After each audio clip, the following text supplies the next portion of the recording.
ইয়াকদি বাইনানা ওয়া বাইনাহুমুস সালাতা ফামান তারাকাহা ফাকাদ কাফারা।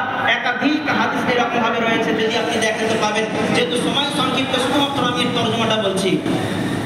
4 নম্বর ওসিয়ত করলেন আল্লাহর রাসূল সাল্লাল্লাহু আলাইহি ওয়াসাল্লাম, ওয়ালা তাশরিবান্নাল খাম, যে হে মুআজ, মদ খাবে না, মদ্যপান করবে না। কেন? এজন্যই যে এটা হচ্ছে ফাইন্নাহু রাসু কুল্লি ফাহিশা, প্রত্যেকটা বুরাই, প্রত্যেকটা অপরাধের মাথা হচ্ছে এই মদ্যপান করা। আমি যদি একটা ছুরি দিয়ে আপনাকে বলি যে এই মানুষটাকে হত্যা করেন, আপনি কিন্তু হত্যা করবেন না। যদি একটা সুন্দরী রূপবতী যদি মহিলাকে সামনে এনে দিয়ে বলি এর সঙ্গে আকাম কুকাম করুন, তবুও আপনি কিন্তু করবেন না। যদি আপনাকে এক বোতল মদ খাইয়ে দেওয়া হয়, আপনি যদি মাতাল হয়ে যান, আপনার আকলকে যদি সে গ্রহণ করে নেয়, মানে জেহেনকে যদি আপনার গ্রাস করে নেয়, আপনার এই মাতলামি চালু হয়ে যাবে, তখন আপনি বেহুশ হয়ে যাবেন। যার কারণে আপনার হাতে ছুরি দেওয়া লাগবে না, আপনি নিজেই ছুরি নিয়ে তাকে হত্যা করবেন। আপনাকে বলা লাগবে না যে মেয়েটার সঙ্গে আকাম কুকাম করেন, আপনি এমনিতেই বেহুশ অবস্থাতে আপনি তার সঙ্গে আকাম কুকাম করে বসবেন। কেন? এজন্যই যে আপনার এখন ব্রেন কাজ করছে না, যার কারণেতে আপনি এ সমস্ত কর্মগুলোকে খারাপ বা অপরাধ মনে করছেন না। এজন্য আল্লাহ সুবহানাহু ওয়া তাআলা রাসূল বললেন যে এই মদ্যপান করা এটা হচ্ছে সমস্ত রকমের আয় গুনাহ, সমস্ত রকমের অপরাধের মাথা হচ্ছে এই মদ্যপান করা। অতএব তুমি কোনোদিন মদ্যপান করবে না। এরপরে বলা হচ্ছে যে আল্লাহ সুবহানাহু ওয়া তাআলার নাফরমানি, 5 নম্বর ওসিয়ত করলেন যে আল্লাহ সুবহানাহু ওয়া তাআলার নাফরমানি তুমি করবে না। কেন? এজন্যই যে আল্লাহ সুবহানাহু ওয়া তাআলার সঙ্গে যদি কেউ নাফরমানি করে, আল্লাহ সুবহানাহু ওয়া তাআলার রহমত ছাড়া কোনো ব্যক্তি জান্নাতে যেতে পারবে না। আর সেই মহান আল্লাহ সুবহানাহু ওয়া তাআলার যদি কোনো ব্যক্তি নাফরমানি করে, তাহলে কিয়ামতের দিন তার দয়ার আশা করা যায় না। আর এই আশা অর্থাৎ দয়া ছাড়া কোনো ব্যক্তি জান্নাতের ভিতরে প্রবেশ করতে পারে না। ছোট্ট একটা হাদিস মনে পড়ে গেল আপনাদের সামনে বলি। তো আল্লাহ সুবহানাহু ওয়া তাআলার একটা হাদিস মনে পড়ে গেল।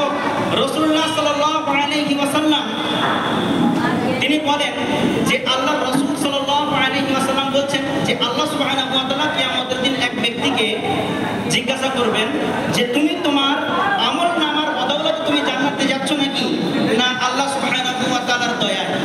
তখন সেই লোকটা চিন্তা করবে তো আমি তো জীবনে কোনোদিন অপরাধ করিনি, আমি তো আল্লাহ সুবহানাহু ওয়া তাআলার ফরমাবরদারি ছিলাম, তাহলে হয়তো আমি আমার আমলের বদৌলতে জান্নাতে যাচ্ছি।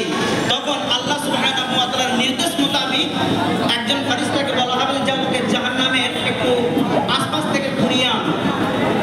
তো যখন ওই লোকটাকে জাহান্নামের আশপাশে নিয়ে যাওয়া হবে, অনেক দূর জাহান্নামের কুল কিনারাই নেই, কিন্তু তারপরেও তার যে আতশ, তার যে হুঙ্কার, তার যে কষ্ট, তার যে গরম, এটা লোকটা সহ্য করতে পারবে না।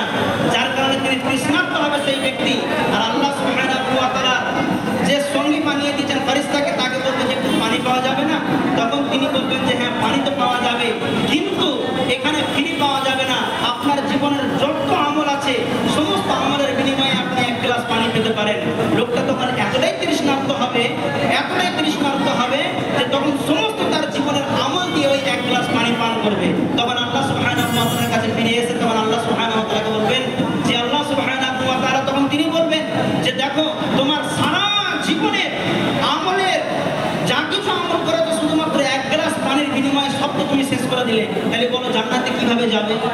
তার মানে হচ্ছে এটাই যে আল্লাহ সুবহানাহু ওয়া তাআলার রহমত, আল্লাহ সুবহানাহু ওয়া তাআলার দয়া ছাড়া কোনো মানুষ জান্নাতে প্রবেশ করতে পারে না। তবে আল্লাহ সুবহানাহু ওয়া তাআলা রহমত তাদের উপরেই করবেন, আল্লাহ সুবহানাহু ওয়া তাআলা দয়া তাদের উপরেই করবেন যারা এই পৃথিবীতে আল্লাহ সুবহানাহু ওয়া তাআলার ফরমাবরদারি হবে, অর্থাৎ তার নাফরমানি করবে না, তার হুকুম হাকামগুলোকে প্রত্যেকটাকে মেনে মান্য করে চলবে এবং তার চরিত্রের মধ্যে থাকবে রাসূলুল্লাহ সাল্লাল্লাহু আলাইহি ওয়াসাল্লামের তরিকা। তাহলে বোঝা যাবে যে কি যে আল্লাহ সুবহানাহু ওয়া তাআলা এক সময় কিয়ামতের দিন তার উপর রহম করে তাকে দয়ার মাধ্যমে তাকে জান্নাতে প্রবেশ করাবেন। জি ব্রাদার ইসলাম, আল্লাহ সুবহানাহু ওয়া তাআলা রাসূলের সাল্লাল্লাহু আলাইহি ওয়াসাল্লামের এই হাদিস 10টা বিষয় এখানেতে ওসিয়ত করার কথা বলা হয়েছিল। আমি শুধুমাত্র আপনাদের সামনে 5টা বললাম। 1, আল্লাহর সঙ্গে শিরক করতে মানা করা হয়েছে। 2, পিতামাতার সঙ্গে অবাধ্য আচরণ করতে মানা করা হয়েছে। হুসনুল আখলাক, হুসনুল সুলুক আপনাকে করতে হবে। ইচ্ছাকৃতভাবে ফরজ নামাজকে ত্যাগ করতে নিষেধ করা হয়েছে। আপনার যদি কোনো কারণবশত ছেড়ে যায় তার জন্য কাজার পদ্ধতি আছে, কিন্তু আপনি ইচ্ছাকৃতভাবে ফরজ নামাজকে ত্যাগ করতে পারবেন না। 4 নম্বরে বলা হয়েছে যে আপনি মদ্যপান করতে পারবেন না, এটা হারাম বলা হয়েছে। বলা হয়েছে, আর 5 নম্বর বলা হলো যে কিনা আল্লাহ সুবহানাহু ওয়া তাআলা নাফরমানি করতে আপনি পারবেন না, যেহেতু রাসূলুল্লাহ সাল্লাল্লাহু আলাইহি ওয়াসাল্লাম নিষেধ করেছেন।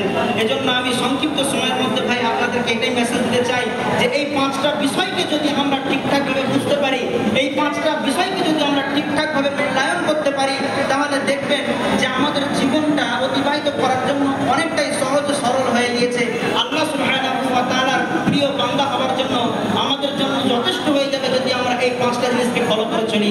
পরিশেষে মহান আল্লাহ সুবহানাহু ওয়া তাআলার কাছে দোয়া করি যে হে আল্লাহ তাবারাক ওয়া তাআলা, যাতে করে আমরা তোমার সঙ্গে শিরক না করি, যাতে করে আমরা পিতামাতার অবাধ্য না হয়ে যাই, যাতে করে আমাদের মাধ্যমে ইচ্ছাকৃতভাবে ফরজ নামাজ ত্যাগ না হয়ে যায়, যাতে করে আমরা ফাহিশা যে সমস্ত কর্ম অথবা নেশাদ্রব্য জিনিস থেকে যেন আমরা দূরে থাকতে পারি, এবং যাতে করে আমরা তোমার ফরমাবরদারি হয়ে থাকতে পারি, সে তৌফিক তুমি আমাদেরকে দান করো। আমিন।